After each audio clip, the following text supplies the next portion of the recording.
Another one of the great tools that Photoshop has is the lasso tool. This is one of those tools that allows you to go in and grab something by circling it, and you can take it out, you can manipulate whatever it is you've selected, you can inverse your selection, and we'll talk about that. This one has a lot of possibilities. If you've got an X you want to take out of a photo, guess what? This is one of those really fun and easy ways to do that. This is the lasso tool, and there's a couple of different tools here. You'll notice that we've got the lasso, we've got a polygonal lasso tool, which means we can pick points to make a lasso, and then we can adjust those points. And then we have what's called the magnetic lasso. I like to use the magnetic lasso because what it does is it works based on color separations, and we have a width of 10 pixels. We have no feathering, and in this case sometimes there's going to be a time when you want to have a feather, which remember on our brushes how we have the softer brushes, we have a hard edge or we have a softer edge, which is our feathered edge. The feathering gives you a softer look. So if you're looking to pull something out of a drawing and not leave pieces of it behind, you don't want to have a feathered edge. Also, our frequency is the points that are added to the path. So the more points we have, the easier it will be if we wanted to go in and pick points and manipulate those points. Fewer points means we're going to have straighter lines also. So if you have, let's say if you had in 1 inch you had 10 points versus 25 points, if we curve that line in the 25 points, we're going to have a more gradual curve. If we were to curve that line with 10 points in it, we're going to end up with some straight lines. It's going to look very boxy.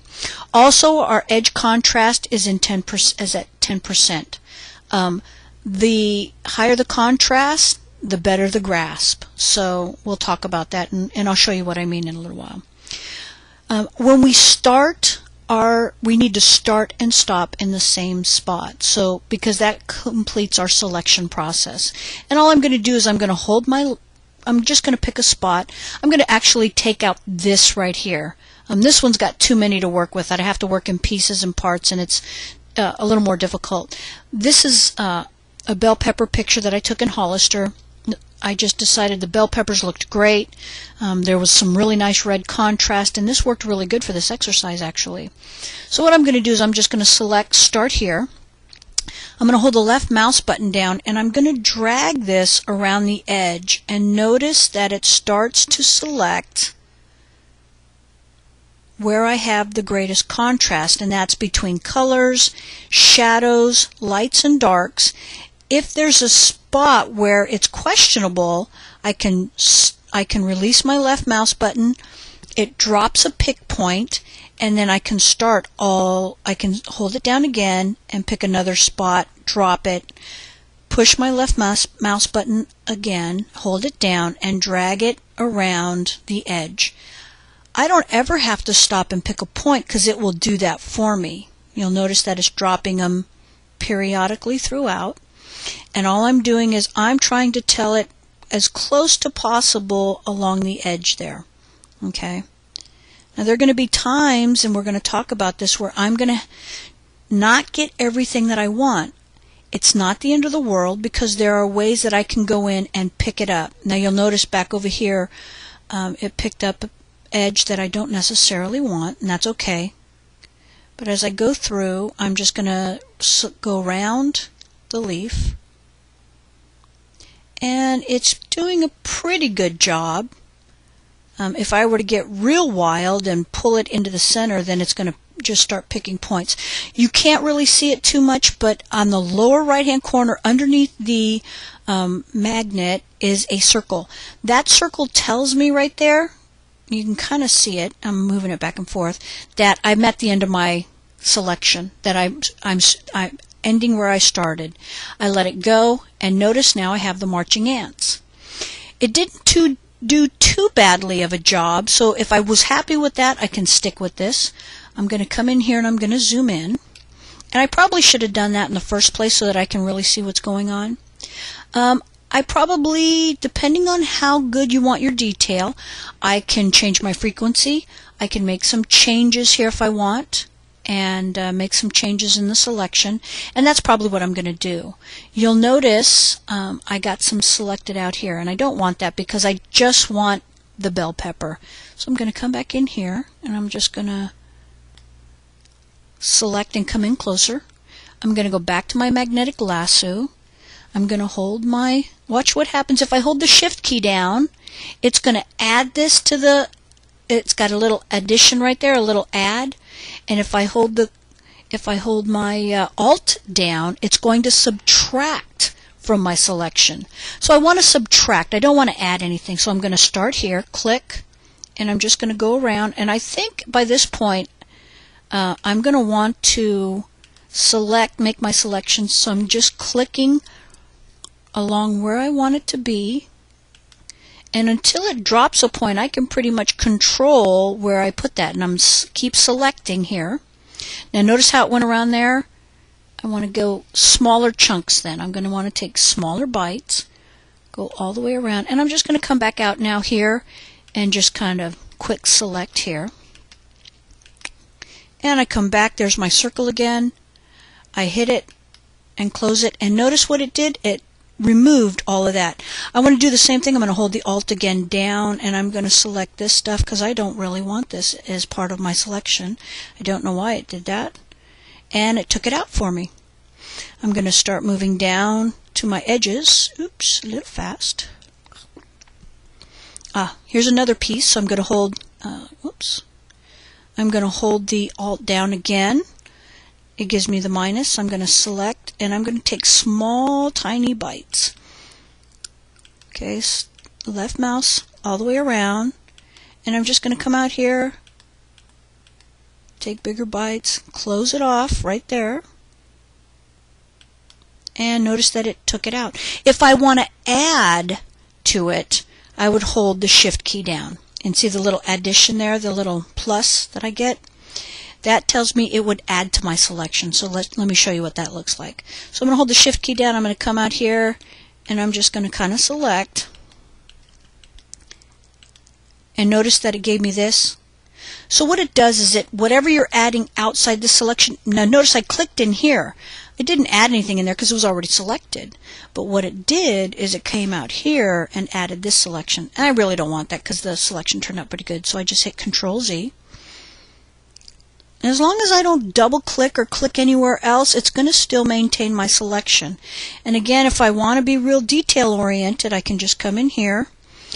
In this case, I'm going to hold the shift key down because I want to add to my selection. Okay, I don't want to come in here, and I don't want to take this away. I want to add this little red bell pepper piece. Oops, and it didn't do a very good job there, so let's try this again. So I'm just going to add it, hold the shift, click, click, click, click. And I'm going to go around, and I'm going to come back in. Remember that this is already added. I'm going to close it off, and notice how it came around and grabbed that. Okay, so now I'm going to view, fit on screen, and here it is. So that's what it looks like. Now, I want to select this, so this is good. This is the piece I want to play with. But if I wanted to select everything outside of it, I can go up here to select and hit inverse. And now it's selected everything out here. So if I wanted to manipulate this, let me give you a great example. If I come in here to adjust and I say I want to desaturate this, notice that because I inverse the selection, which means now I'm taking everything and selecting outside instead of what I originally selected was my bell pepper, because you'll see the marching ants here and the marching ants here. Notice what that did? That really makes that pop, obviously. The other thing that I can do is if I went to, say, my filters and I wanted to play with my blur, I could put a blur in here that really blurs out that. Okay. The other thing it does is, look, notice that I got to go back in and pick that. I can change that blur so it's not so blurry. These are just ways, and you've probably noticed this before in photographs and stuff, where one particular thing is not out of focus and everything around it is. Well, that's how they achieve this result. They've selected the item, Then they've inversed the selection, which means I'm not going to play with what I selected. I'm going to play with everything else. And they manipulate it this way. Okay, I'm going to cancel that because I really don't want that to happen. I'm going to go back to my selection and inverse again, which means now I have just this selected. I don't have anything out here selected.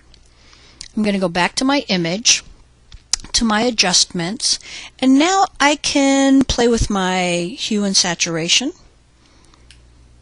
Okay, and our hue and saturation allows us to make some changes here. Notice that we can change the colors.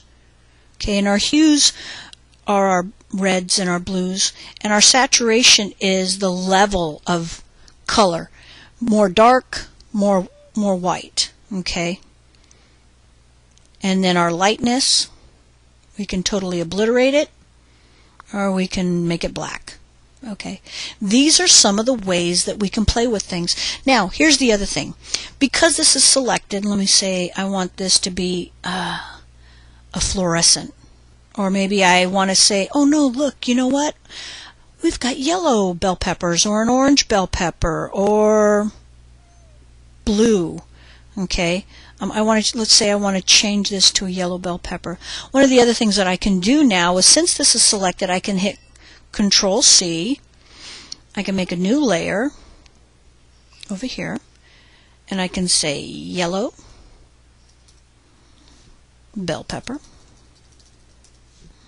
Oops, it's not a bell. Okay, I can hit OK. Now I'm working on this layer. I can say Edit, Paste. Now, if I turn this off, here's my yellow bell pepper. I can go in and erase this. I can make the edges softer. I can manipulate this in any way I want. In fact, if I wanted to, here it is. I'm going to go back to this one. I'm going to, I'm here at this again. If I want to play with this, I can go and play with it. I can do as many things. I hit Control Z, so I reactivated my selection. Okay, I can paste this bell pepper as many times as I want. So I'm back on my yellow bell pepper. I hit Edit, Paste. So there's my yellow bell pepper. Here I am back on layer 1. I can play with this in blending modes. I can do pretty much anything I want. I can add another layer. And in this one I can say blue bell pepper. And I hit OK. I hit Edit, Paste. Now I have another image of that bell pepper. You can see that it got moved. For some reason, the bell pepper moved. So all I have to do now is move the bell pepper back where it belongs. I'm not going to, do I really need to worry about it? Probably not. You know why? Because I can delete the bell pepper. I can, delete everything here and just play with one thing. Here's I'm going to go back to my blue bell pepper actually, turn this one off. I'm going to play with this one, play with the image. I can go back to hue and saturation and make this the blue bell pepper. So now I have all these different options, and I have different bell peppers if I want to use them within the setting. As long as I keep my background, I can do pretty much anything I want. So that's our lasso tool. I'll have another tutorial on how to use the lasso tool and how to do other things with it another time. So I hope you've enjoyed this. If you have any questions, email me, give me a call, or come by and see me in my office.